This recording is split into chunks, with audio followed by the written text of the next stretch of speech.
Hello student, मुद्रा के बारे में अपन पढ़ रहे हैं, जिसमें प्रथम अध्याय में हमने मुद्रा के कार्य और महत्व प्रकृति के बारे में पढ़ा। द्वितीय अध्याय में मुद्रा के महत्व के बारे में पढ़ा।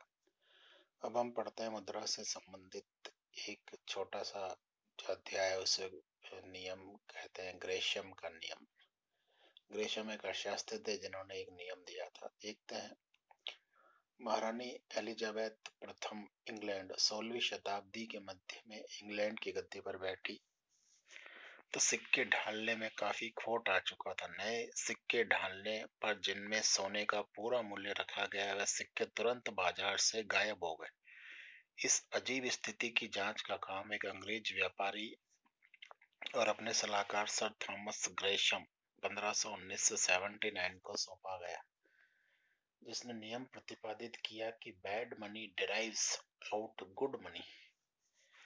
यानी इंग्लैंड में जो महारानी एलिजाबेथ बैठी थी, वहां पर जब ये 16वीं शताब्दी की बात हो रही, जब सिक्के ढाले जाते थे, सोने के सिक्के, तो जैसे ही नए सोने के सिक्के डाले गए और उसको बाजार में भेजा गया, तो बाजार से वे गायब हो गए। यानी बाजार से गायब होने का मतलब ये है कि लोगों ने नए सिक्कों को अपने पास में रख लिया और पुराने सिक्के बाजार में चला दिए। तो इस स्थिति की जांच के लिए एक अंग्रेज व्यापारी सर थॉमस ग्रेशम को काम सौंपा कि ऐसा क्यों हुआ, इससे जांच की जाए। तो उन्होंने एक नियम प्रतिपादित किया कि bad money drives out good money, यानी बुरी मुद्रा जो है वो अच्छी मुद्रा को प्रचलन से निकाल देती है या प्रचलन होने से रोक देती है। जैसे एक मानव स्वभाव है, मानवीय स्वभाव है कि यदि किसी व्यक्ति के पास अच्छे कड़क करारे नोट हो और किसी के पास खराब नोट हो, तो व्यक्ति सर्वप्रथम खराब नोट को ही अपने लेन देन में, विनिमय कार्य में उपयोग में लेगा और अच्छे नोट को अपने पास में रख लेगा। वही जो मूलभूत स्वभाव है वो उस नियम में इसने बताया है सर थॉमस ग्रेशम ने। व्यक्ति बाजार में पहले घटिया या खोट वाला, जिसकी धातु में मिलावट होगी, वह सिक्का चलाएगा, और बाद में जब उसके पास वो धातु नहीं होगी या घटिया सिक्का नहीं होगा, तब वो अच्छा सिक्का चलाएगा। अब द्विधातुमान की स्थिति में क्या होता है? द्विधातुमान का मतलब है कि जब दो धातु की मुद्रा प्रचलन में हो, एक सोने की मुद्रा और एक चांदी की सिक्का। द्विधातुमान में जो जब दो मुद्राएं प्रचलित होती है, तो उन दोनों मुद्राओं में आपसी विनिमय अनुपात होता है। यानी एक चांदी के सिक्के के बदले या एक सोने के सिक्के के बदले में कितने चांदी के सिक्के आ सकते हैं। यदि एक औंस सोने का सिक्का अनुपात 15 औंस चांदी का सिक्का, ये टकसाल ने दर निर्धारित की है। मान लो जो टकसाल जहाँ पर ये सोने के सिक्के और चांदी के सिक्के डाले जाते हैं और वह दर निर्धारित है, लेकिन बाजार में जो दर है वो 1:18, यानी एक सोने के सिक्के के बदले में 18 चांदी के सिक्के आ सकते हैं। तो व्यक्ति सोने के सिक्के को गलाकर 3 औंस चांदी अधिक प्राप्त करेगा, क्योंकि वो 3 औंस चांदी उसको ज्यादा प्राप्त होगी। बाजार में उसकी जो रेट है वो ज्यादा है चांदी के सिक्कों की, इसलिए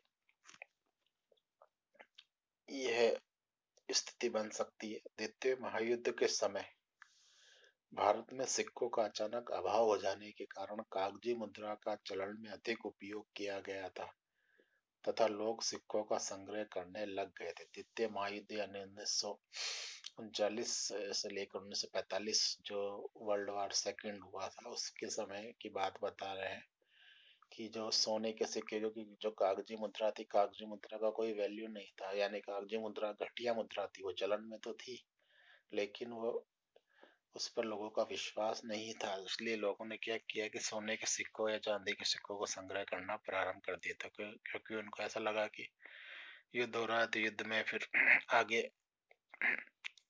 जीवन चलाने के लिए सिक्कों का संग्रह वो करने लग गए थे। ग्रेशम का नियम कैसे काम करता है?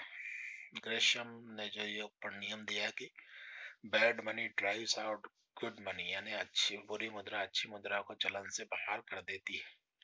तो ये नियम कैसे काम करता है उसके बारे में उसने बताया है कि बढ़िया मुद्रा अथवा उत्तम मुद्रा को है वो संग्रह कर लिया जाता है और चलन में खाली घटिया मुद्रा ही रह जाती है। यानी अच्छी मुद्रा को लोग अपने पास रख लेते हैं और बुरी मुद्रा को चला देते हैं मार्केट में।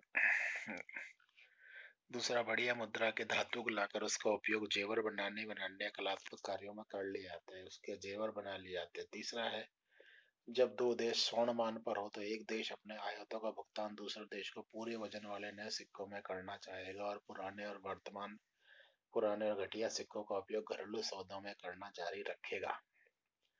यानी दो देश जब स्वर्णमान पर आधारित हो तो उनके बीच में यदि व्यापार की स्थिति नहीं बिगड़े, इसके लिए वो ऐसा करेगा कि नए सिक्कों को तो वो अंतर्राष्ट्रीय व्यापार में चलाएगा और जो पुराने सिक्के उसको घरेलू व्यापार में वो चलाएगा।